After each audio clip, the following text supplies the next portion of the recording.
Steve Smith's journey have reached the Ashes. England is where we are at the moment. It's test number 2 in the Ashes.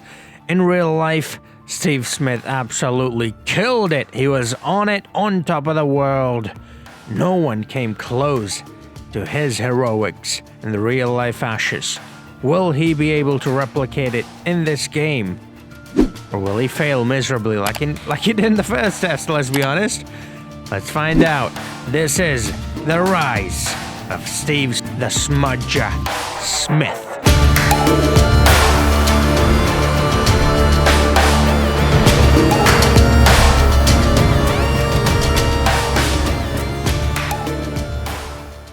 Alright, Lords looms as linchpin test. Alright, so I'm loving the London Post. Is that a real... well, it can't be a real paper, I don't think. I mean, it might be, who knows? Maybe they got the rights for it.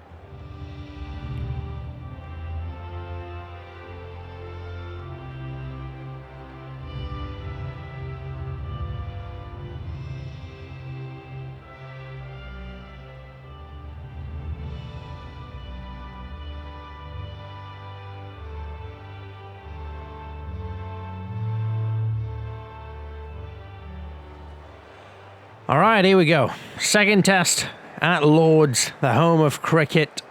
England, the Three Crown Lions, against the Aussies. The... how many stars? I don't know. The Kangaroos, I guess? The Crown Kangaroos? I don't know. Grassy medium wicket. It's going to be an interesting one. I am playing on hardest difficulty, by the way, and Legend. So, the hardest difficulty possible, you know. Just to let you know. Here we go. Joe Root, the skip, alongside the other skip. Tim Payne. It's heads. So, Rooty have won the toss. What is he going to choose to do first? England have won the toss and have chosen to have a ball first. So, here at Lord's Cricket Ground, England will... ball first. That means my turn to bat very soon. I might not be ready, but here we go.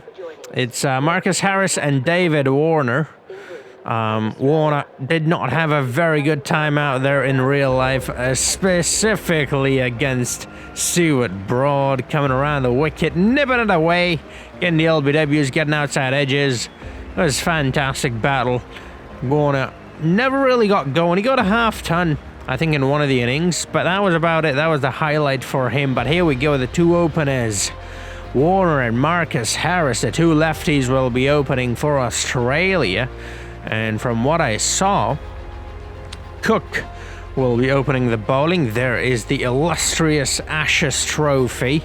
So there is no Jimmy Anderson, which is quite surprising. Particularly since he got his 600th test wicket in real life. The only pacer ever to cross 600 wicket. Congratulations to Jimmy. Not that he would ever watch my videos, but if he does, you never know. Congratulations, mate. Love you. Love you to bits. Love your outswingers. You're amazing. Alrighty then, I'm going to change the camera angle and we will be back to business. You've lost 2 quick wickets. That's not good, but that's a lovely back foot punch from Usman Khawaja. Into the gap, and he collects 4 runs. Mark Wood pretty quick, over 90 miles an hour, but Smith is pretty lovely as well. A lovely shot on the offside end of the gap for 4 runs. I want to get to 50. I want to get to 50 minimum. Oh, come on. I think that's the end of Usman Khawaja. I'm not entirely sure, but I think I saw him. Yep, he's out. I'm becoming very good at telling the runouts, not so good at telling the LBWs. Well, not according to the rules.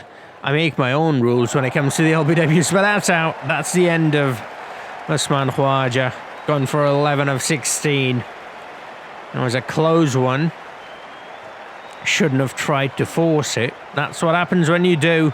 Travis Head comes out into the middle. 65.38 average. Are you having that? It's a lovely shot out of the gap from Steve Smith. This ball is racing down. Actually, it's slowing down quite a bit. And the fielder reaches it. They will not pick up 4, but they have... Oh, I yawned, eh? Lovely.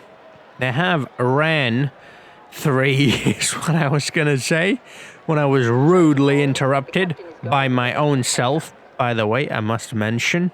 It's a lovely shot into the gap. Will that race away to the boundary for 4? No, it will not. You've got to love the hardest and legend difficulty. Is that another run out? Please, no. He's pretty much popped that stump out of the ground and somehow put it back into the ground. I mean, it is Ben Stokes. We all know he's got magical powers. Didn't know he could do that, though. Now, that's a lovely shot again out of the gap. The umpire does a sidestep right there. Love to see it. And that's a risky one. That's a very risky one, but he makes it back. It's a lovely shot straight to the field. He's gone forward. Now that's stupid. Okay, well, there you go. Steve Smith gets another one of his teammates out. Yes, Steve Smith, not me, obviously. Why would I take the blame? It's not like I'm controlling Smith. It's totally like that, but you know. I'm just gonna shift the blame, deflect it onto the legendary Steve Smith. Travis Head. So that's 2 runouts now for yours truly, Smudger the Smudster. And Tim Payne, the skipper, walks out at the middle. And yeah, Smith, you've got to score at least 100. And by Smith, I mean me, because I am pretty much Smith in this moment. Smithy, lovely back foot punch. Now, you're not stopping that one. I know this is the hardest difficulty, but come on, have timed the ears off of that one. I think I'm just going to take the aggressive route. Yeah, the aerial route. Pretty much all the routes except Joe route, obviously not, because I am an Aussie at the moment. I'm not really an Aussie, by the way. But at the moment, I am representing the Aussies, so I'll take any of the routes, as long as they're not the Joe routes. It's a good shot. There's a fielder coming under it, and he takes the catch, and that's the end of Steve Smith. So after getting 2 of his teammates out, he's not even scored 50. Well, I mean, you know, people have a bad day. That's all right. It's only the first innings. In the second, next time, I'm going to be so much better next time. Oh, my, next time. I always say that. We all always say next time, and then that bloody next time never comes, does it? Well, you got to try a bit harder to make it come. Anyways, so, 200 cross day. Not looking good for Australia.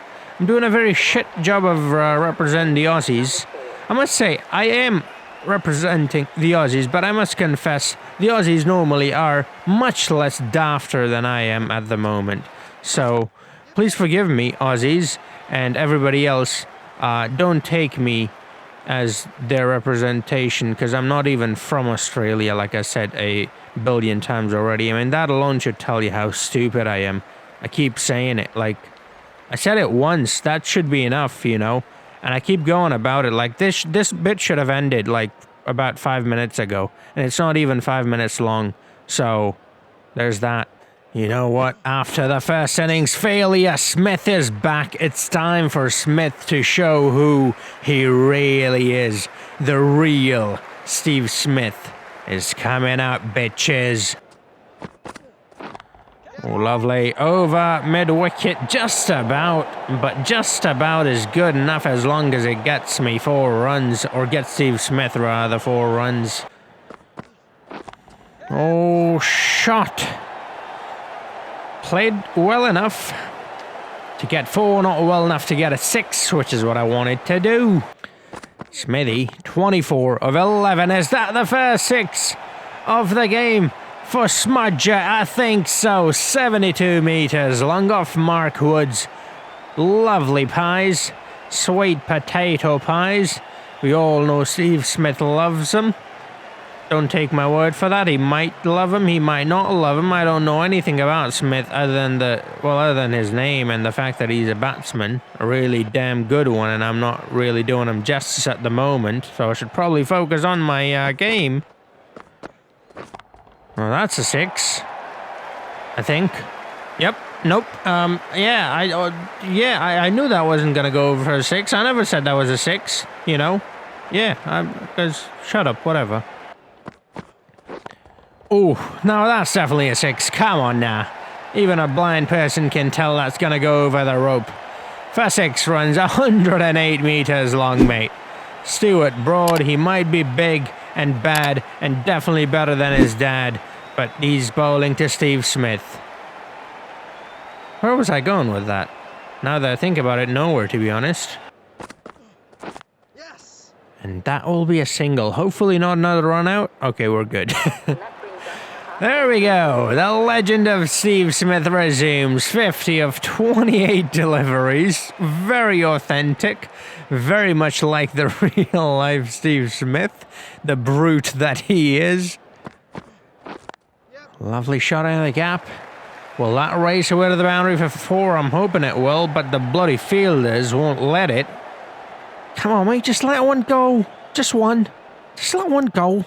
That's all I'm asking for. Just one. You know, it's not like it's your job to stop him. Oh, wait, it is. You're a fielder. That's the whole, you know, it's a definition of a fielder, to stop those from going to the boundary for 4. So I guess you're doing your job. Not really well, though, because look at that. Steve Smith of 57 of 35 deliveries. They're clearly not that great of a job, but, you know, you're trying. You know, A for effort, I guess. Well, the camera just went tits up, or should I say tits down. I did definitely nick that one, and I didn't really see if it carried or not, because the camera guy, he's probably an Aussie, he hit it, you know. Oh, that's a shot and a half. You ain't stopping that, Juan. Rodriguez Escobar Gaviria. What? Well, that's a 6. That's not a 6, definitely. I never said that was a 6. Oh, why wasn't that a 6? I was so excited. I was like, yay, finally a 6. Oh, that's a 6. Ah, oh, fuck off. All right, that's the end of Steve Smith's lovely innings. An innings that is very good, very great, very ran out of synonyms for good. But he needed to stay out there for a bit longer. Our lead is not that much. 68 is good enough, but if we could have gotten to 100, that would have been a lot better. Pat Cummins comes out to bat. Let's see what he can do. 114 is just not good enough, but we have put up a lot of runs. Oh, yes. Now it's becoming a bit spicy, although Butler have taken the game away from us. Yep, that's the end of the game. England have won by 4 wickets. Muin Ali gets the man of the match as he got 3 wickets. Excuse me, I just burped straight into the mic. I'm sure you didn't hear it, but I will tell you that I did, you know, because that's just the kind of person I am. Manners, innit? Out the window. Anyways, there are the wicket takers. Muin Ali, what did he do with the bat? He scored only 19 in the first inning, so why did he get the man of the match? Ollie Pope was fantastic, and he's opening the batting, by the way. Well, that's amazing. I like watching him play. Tim Painey got to 98. Look at that, just 2 runs away from his ton. Yeah, that was a terrible Aussie accent, I know. Shut up, I'm trying my best. Muin Ali got 2 here. So he got 5 wickets total in 2 innings. That's like 2 matches, you know, or like limited overs. And he got 6 runs there, 19 in the first one. How is he the captain? What? He's not the captain. How is he the man of the match? That doesn't even make any sense. Should have given it to... Oh, that was Root who got 91, not Butler. I thought it was Butler, but Butler got 54 as well. Should have given it to someone else, though. Muin Ali does not deserve the man of the match. But, I mean, listen, I get it. His beard is dreamy. I would get lost in it, too. Just for that, he deserves the man of the match. So here are the statistics for this Ashes series so far. Travis Head at the top of 248 runs. We'll take a look at the wicket takers as well. Thank you for watching this episode of The Rise of Steve Smith, although it seems like the downfall of Steve Smith, to be honest. But who is to say what will happen in the next game? And we still have 3 more tests to go, so let's not lose hope yet. Josh Hazelwood with 12 wickets at the top, and Moeen Ali, 11 wickets second place he has got. The only 2 bowlers to have gone into double digits with the wickets. Anyways, thank you for watching. In the next episode, we will be doing the 3rd test and failing miserably. I mean, doing really well. Better than this one, let's hope. Fingers crossed. But I'm going to try to play the game more often. That's the thing. When you do these leagues, there are big gaps between when you actually get to play the game, because the leagues are AI versus AI, so you never really get to play the game. And then when you finally get a chance to play, you do this. You know, you don't do justice to Steve Smith, and it makes me sad. But thank you for watching, and hopefully I'll see you guys in the next video. Until then, have a nice